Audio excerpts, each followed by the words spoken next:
what if we say that whatever you have thoughts are, you can classify it under five heads. Will it give you a relief?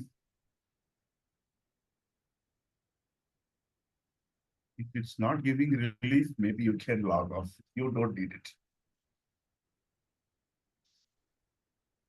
It's I would like, certainly good for me. For example, I do think that, or I did think that I used to overthink. Today, I just feel I'm a person with a lot of thoughts. The narrative has changed in my own head. And so I must express this, I must admit this, that people who know me also know that I'm a Louise Hay practitioner. So Louise also says that detach yourself from the thought. Don't say I am angry.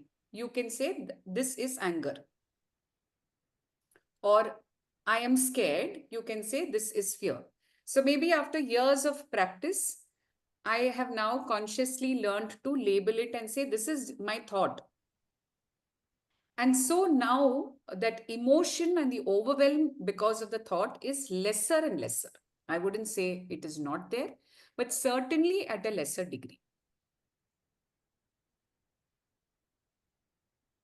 so each of you here can note down the five heads under which you can classify your thoughts. Because this is the second greatest stumbling block on the way to experience inner silence. Because in the wisdom, we take pride. It doesn't give you what is not inner silence. It states what is inner silence and tells us how to experience it. Unless we have what and how, it is not wisdom. It's not Indic wisdom. It's just a philosophy, speculative intellectual interaction. So this concept is proposed by Patanjali in his Yoga Sutras. He says these thoughts are five. We can classify them under five heads. The first thing is called pramana, which is right knowledge. Second is viparyaya, meaning incorrect knowledge. In English, it's incorrect knowledge.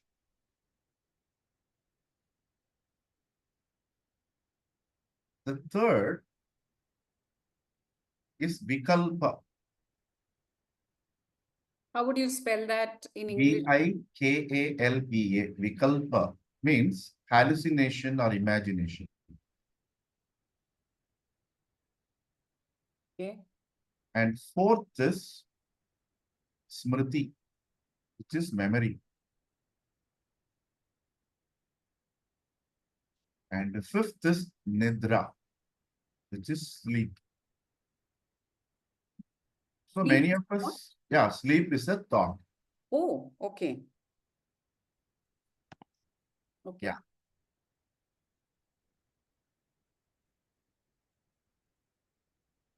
Sorry, Uh, what is the second one?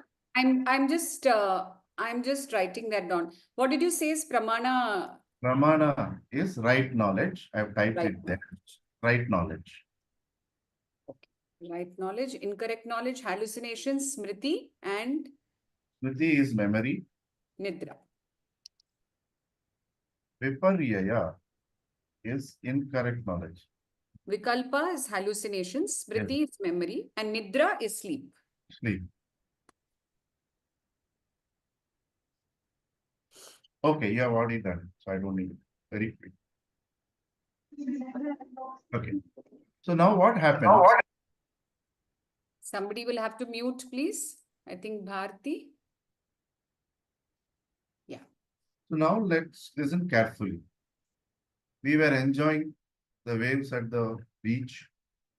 And similarly, we also witnessed the thoughts which were coming out at that time, as if we are witnessing the waves.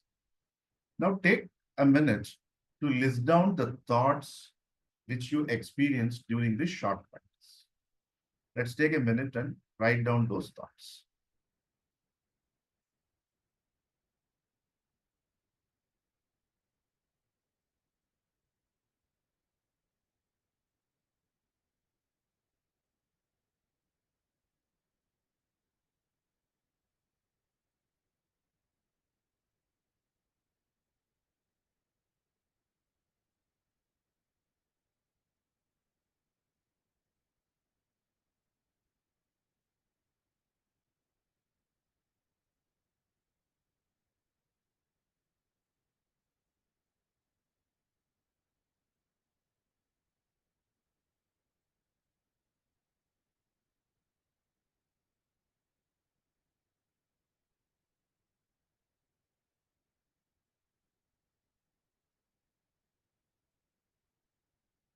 Some of them, if you miss now, don't worry. A vast majority of you are trained to be coaches. You can retrieve from your memory after the session also. But let me give you the idea behind this. It is absolutely okay during, let us take an example of a conversation. Not just no prefix, no coaching, no leadership. That's a conversation. Someone is talking with you. You have every right to doze off. Sometimes it is due to the way they are talking. Sometimes you really need sleep. You don't need to read too much. Use many times you notice when you are extremely aware, you never know when your mind went for a walk and then you came back. Like while we are talking here, many of you in India might have kept something in the kitchen, right? In Sim, you might have kept, suddenly your mind will go there and come back. And then from there, you might have gone to the bedroom in the mind only. Correct? By the time you came back, you are absent to the session. That also is a mini nidra only. What happened when you switched off? This can happen in every conversation, right? So the problem, one major problem which needs to be addressed, eventually the frameworks will adjust this. Don't let us not take ourselves very seriously. We have to take only the work what we do seriously. When we become successful, we forget to smile, we forget to crack a joke, we forget to just go out for a walk, and we confuse busyness and business, right? So this kind of we get caught, right? So give yourself permission to doze off, lose concentration, miss a point. It's absolutely human to do that. If you don't accept this, there will not be silence inside. So don't be too much, you are not running a military regiment with yourself, right? At the same time, ensure you don't become lazy and careless because you have this knowledge. That is your personal responsibility. It is okay to doze off is not the way you start a conversation. During the conversation, if you doze off, it is okay. Please understand. So this is one. Second, extremely difficult to point this place I lost. I went out. That is why they say the ones who have mastered the sleep in yogic culture, we call them Paramahamsa. Because Hamsa means the one which can separate the real from unreal. The reality is staying ever awake. So the one who is staying ever awake is called a supreme swan. That is the height in yoga. So great ones like Ramakrishna Paramahamsa, Nityananda Paramahamsa, correct? We have Satyananda Paramahamsa. Now Niranjanananda Paramahamsa is walking amidst the Bihar School of Yoga. Have we reached there? We are very clear. We are normal people, right? So let us not punish ourselves for this momentary lapses unless you are driving and it will cost you. So use common sense. A conversation is a conversation. Come back here. So this is the first way to envelop yourself with silence you have cultivated. See, it's like agriculture. Weeds will come. You have to cultivate silence. On its own, it will not come. On its own, weed only will come. Just observe this. On its own, weed will come. On its own, a plant will not come. What you need. But a doctor will know the medicinal value of the weed also. We are not going there.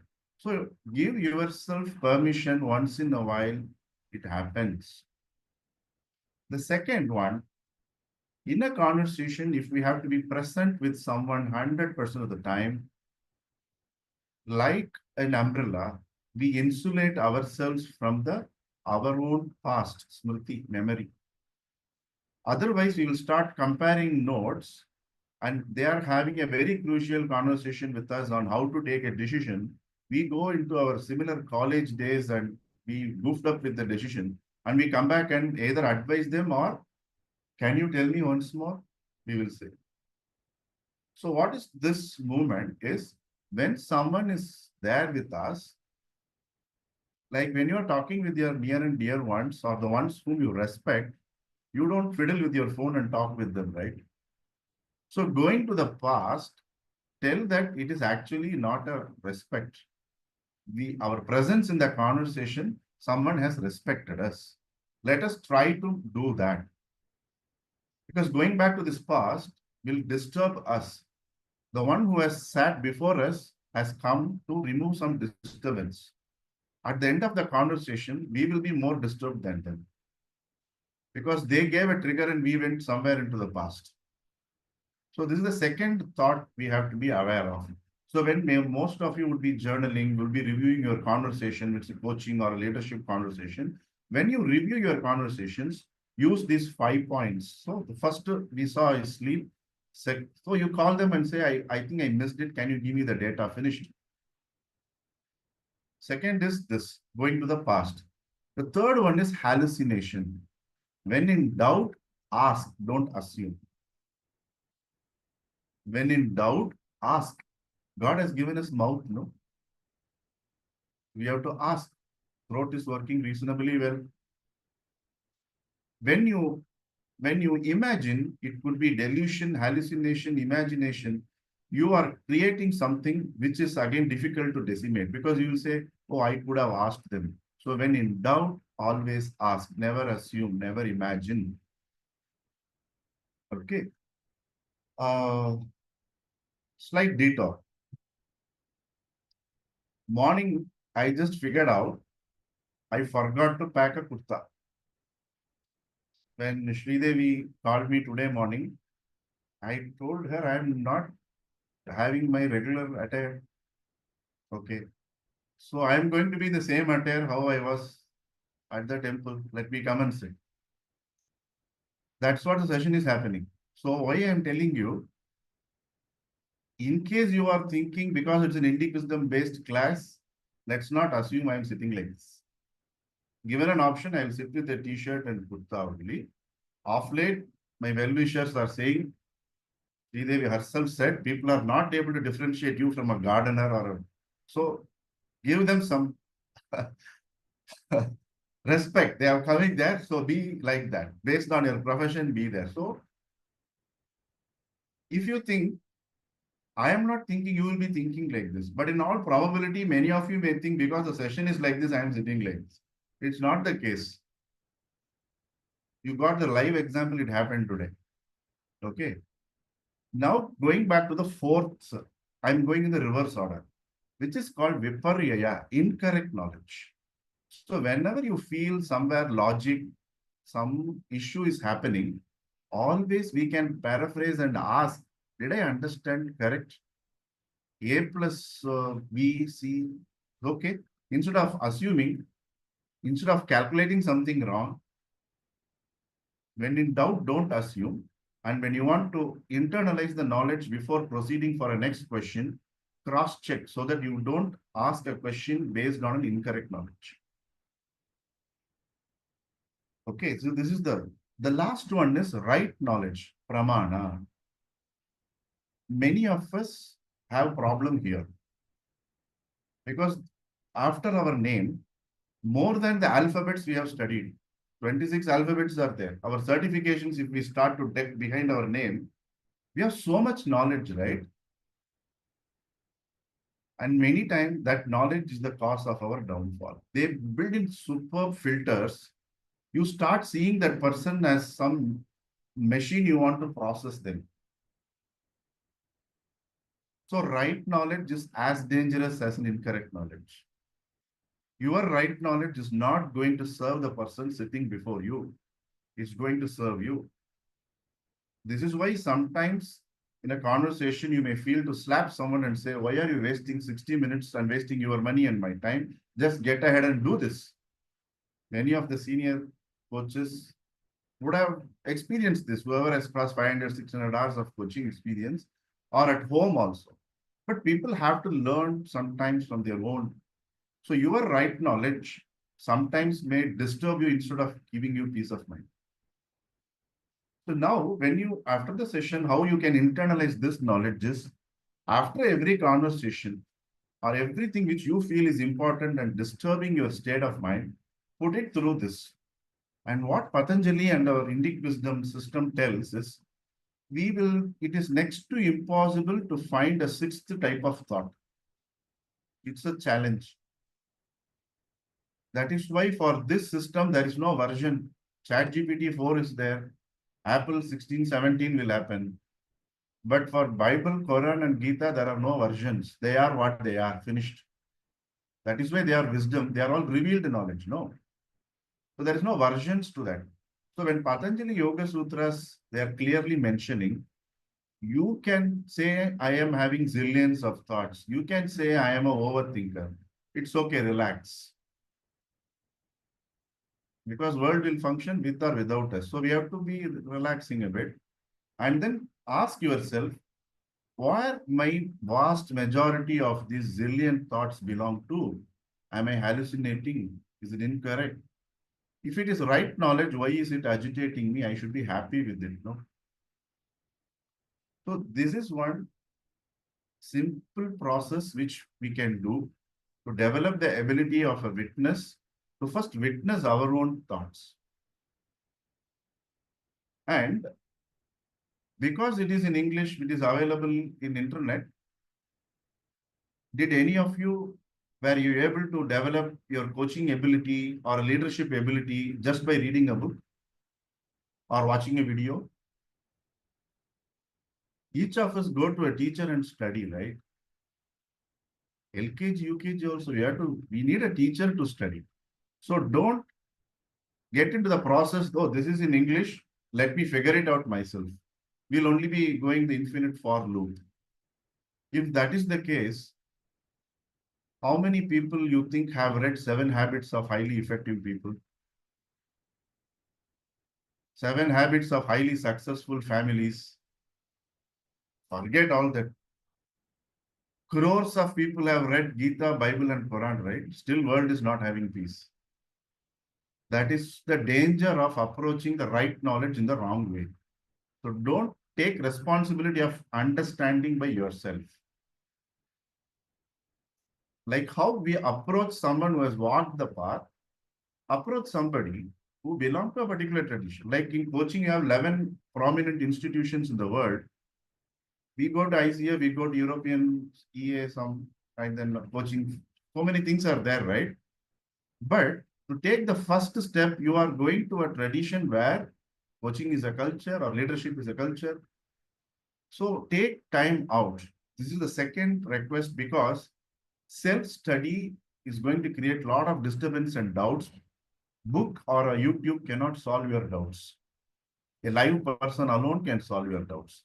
So when you approach this Indic wisdom, why I am telling you, everybody starts to write a commentary of a book. Everybody does everything. Correct? So don't fall into the trap of learning so many things. If you want to learn one thing, go to a place and study this properly. So today, now you got this knowledge. I've told you it's from Patanjali's Yoga Sutras. Dwell in this, and whichever thought is disturbing you from experiencing the state of peace, which is leading to silence, will be categorized on these five. Then you can address something to a coaching problem, something approaching your teacher, because you need to be instructed, you need therapy. If you're hallucinating a lot, you need to go there also. When you have sleep issues, also go to a yoga nidra session or a therapist. So choose where predominantly your thoughts are and choose a solution to come back to inner silence.